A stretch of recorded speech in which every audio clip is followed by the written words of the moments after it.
What is up guys, Andy Forestine Runner here, and today we're going to be talking all about the Nike React MILER and how it got on with the speed test and the long run test.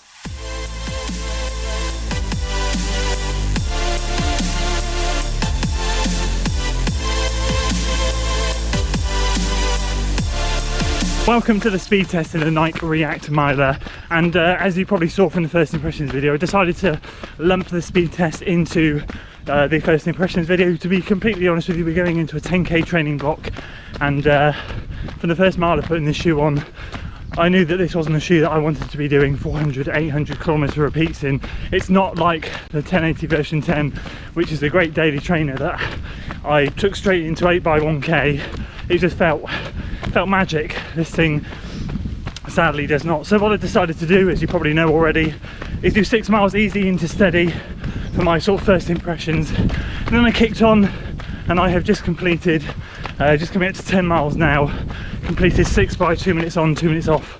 First 3 reps were uphill, next 2 were relatively flat, the 5th one was a bit uphill, and the 6th one was flat and downhill. So gave it a good work. Didn't really want to do it, if I'm honest with you, but I thought I need to really give them a good beasting. I'm not going to be doing any repeats in them, as I said, so we'll go back and check out the results.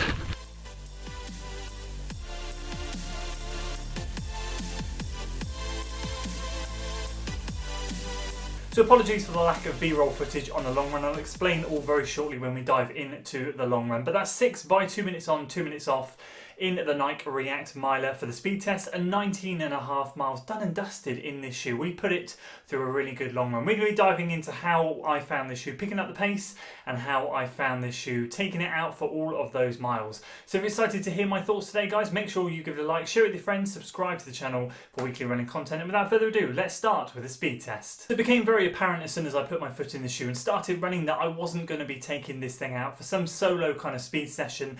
Certainly wasn't going to be something I was going to consider taking out for a tempo run, any sort of intervals.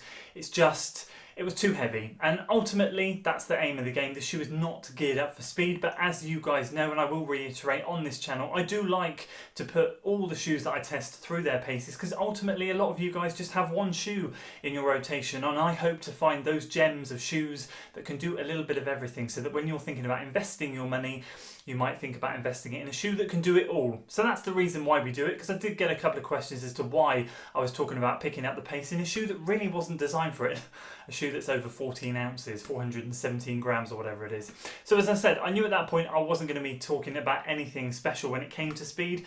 So I thought what we're going to do is we're going to chuck some speed work into this first run, and we're going to see how it handled the pace. So I'll put all the splits and stuff on screen. I didn't have any particular laps set up on my watch, so I don't have any specific timings for those 2 minute intervals, but you can see the spikes, the peaks and the troughs, and I hovered my mouse over roughly some average pace there. So we're clocking some sub 6 minute pace in this shoe, and to be honest with you, yeah, it didn't feel good. I'm not going to lie. I got it from the easy pace up to the steady pace relatively comfortably. And in the miles 3 to 6, I was running in and around the 6:30s to 6:40s. And at that point, it felt okay. At that steady pace, it didn't feel too bad. But naturally, as I started to try and get quicker leg turnover, try and push up a little bit, the first 3 repetitions were up a hill. So it was tough. It just didn't want to know. It didn't want to know. So ultimately, it kind of confirmed my thoughts that for me, if you're considering this shoe for a bit of everything, it's really not going to do well when it comes to speed. So with the speed stuff out of the way, let's talk about the long run. The real main purpose of this shoe, easy recovery day shoe, long run shoe, soaking up the mile type of shoe. I'm guessing that's what this thing is aimed for. And as I said in the beginning, apologies for the B-roll, the lack of B-roll. Put my GoPro on first thing in the morning, completely rookie error, forgot to charge it, so I didn't have any battery left on me. The phone, I tried to get some recording on my phone, it was way too shaky, so I just scrapped it, didn't even bother. So we did 19.5 miles in this shoe, and surprisingly it wasn't quite as bad as I thought it would be.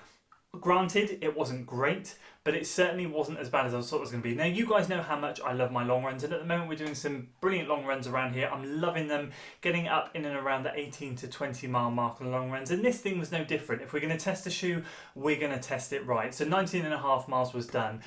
I flagged towards the end of it. I really did feel a little bit heavy in the feet, and I got to miles sort of 16, 17, and it became a slog. I'm not going to lie, it became a slog, and I became very apparent, very aware in my thought process that these shoes were kind of dragging me down like leg weights. Could have just been a bad day, but I suspect that there was a bit of a contribution in that to this shoe. I'm not going to blame the shoe because it took me 19.5 miles, and guess what? I got no Achilles blister, I got no hot spots. It was relatively comfortable for the duration. I think there are two main things I want to highlight with this shoe that I found on the long run that was noticeable. Yes, the weight didn't go. I was kind of hoping that I would get into my stride, into that steady pace that I've been so used to on my long runs, and find that the weight kind of disappears and I get immersed in the run, enjoy the run. And I say for the first half of the run I did. I didn't even really think about the shoe that much. For the first 10, 11 miles, I had a beaming smile on my face. I was really, really enjoying it. And then as the run progressed, I kind of became a little bit more aware, a bit more conscious about these lead weights on my feet. And I think if you're looking for something that's going to glide you through a long run, there are far better options out there than this, which would lead me to what we'll talk about in my conclusions at the end. But the second point to note that I want to highlight, and a couple of you gave me some suggestions in the comments, just be wary of this Achilles thing. I didn't get any issues myself, but I do find this to be quite frustrating. It didn't rub, but it was pressing on my Achilles, and I did notice it. So for me, despite the fact that I didn't get, as I said, any rubbing issues, it was there enough to make me aware. And finally, I think the React foam for me is the biggest disappointment about this whole shoe, and saddens me to think that Nike are going to be moving to this React foam. Now, I only tried Cushlon once. I really enjoyed it. It flattened out very quickly, sadly. So if they could have made Cushlon a bit more durable, that would have been great. I know a lot of you weren't a massive fan of Cushlon, but a lot of you are. I really enjoyed it. React is not my favourite. For me right here, right now, if you look at that, it feels quite squidgy, but it's just not. It's just not. And I can only hope that when I get my hands on the Pegasus 37, the air pockets in the front of the shoe are going to make it a little bit more responsive, a little bit more bouncy, and a little bit more like it wants to propel you down the road. Because if I'm honest with you, out of the whole package of this thing, I think the React foam is adding to the weight, and for me, most importantly, is probably the biggest disappointment. And finally, to my conclusions, my overall thoughts on the shoe after putting 30 miles in them over the 3 runs. Am I going to be taking it to 100 miles?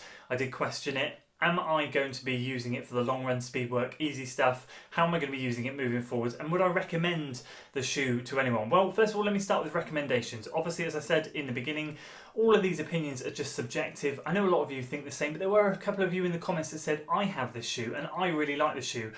And I totally respect that. This shoe is obviously geared up for some people, and it obviously works well for some people, and some people don't mind the weight, and that's absolutely fine. So do take everything I say with a pinch of salt. But I've got to be honest with you, I'm not 100% sure who I would recommend this shoe for. Someone in the comments did say they were recovering from an injury and they were finding it really, really useful shoe. It was the only shoe that wasn't causing them any pain, and for that I say that's incredible. Keep running in the shoe, buy as many pairs as you can. That's brilliant. It's obviously serving a purpose for them, for you. For me, as a general day-to-day runner, for someone that's trying to push themselves, does sessions, easy runs, long runs, all of that just kind of combined running package, I genuinely can't see how I would recommend this shoe over something like the New Balance 1080 version 10 for a daily trainer. It's obviously a heck of a lot lighter. It's better cushioned, better structure. The Fresh Foam X is better than the React. The gusseted tongue holds your foot down. There's just a lot going on in that shoe that far outweighs what this shoe has to offer. I'm not taking anything away from this shoe. The comfort in the top half of the shoe is beautiful. I think it just lacks in the midsole and the outsole. It's just way too heavy. How am I going to be using it moving forwards? Probably, well, okay, first of all, am I going to be taking it 100 miles? I will try. I will try my best to take it to 100 miles. I did contemplate chucking it on eBay. I wasn't a massive fan. I'm still not a massive fan, to be honest with you. I was quite rude about this shoe on some of my other social media platforms. I will try and take it to 100 miles. I want to see if this React foam breaks in at all, because if I'm completely honest with you, although I have good intentions of getting the Pegasus 37, I already have reservations about how it's going to feel. I really, really do, and I'm really hoping the stack height is less. I haven't done any research into that. I'm sure the stack height is less in the Peg 37 to this, but either way, we need less. we need less of this slab of midsole foam stuff on the bottom. So I will try and take it to 100 miles, but I'm only going to be using this shoe for the easier day runs. I'm not going to be using it on the long run. I'm certainly not going to be using it for speed. So on those days when I'm going out doing 8 to 10 miles, plodding around, just trying to soak up the miles, I will use this shoe. It might take a while for me to get up to 100 miles because it's not a shoe that I'm going to be wanting to gravitate towards. And we do have another shoe coming in for review later this week, but overall I think that's how I'm going to be using this shoe moving forwards. So there we go, those are my thoughts on the Nike React MILER after all of the testing we've done. The next video you will see on this shoe might be some comparison video because I would like to compare this to some other shoes that I have just to give you a bit more of a rounded idea as to the pros and cons of it, and also if you've got any suggestions of Nike shoes that I should try. I know you guys have said Infinity React, I know you guys have said the Peg 37, I will get the Peg 37. If there are any others, because I'm just losing a little bit of faith in Nike at the moment, I will get the next percent, as I said, when I can, when it's back in stock. But other than that, is there really any other great shoes out there for me to try? To be perfectly honest with you, there are so many other brands doing amazing things right now that I'm just drawn to those shoes. And as I said, we've got another shoe coming in later this week for testing from another brand that are doing amazing things. So there we go. If you enjoyed the video, guys, and my honest opinion on this shoe, give the video a like, share it with your friends, subscribe to the channel for weekly running content, and as always, I will see you on the next one. Until then.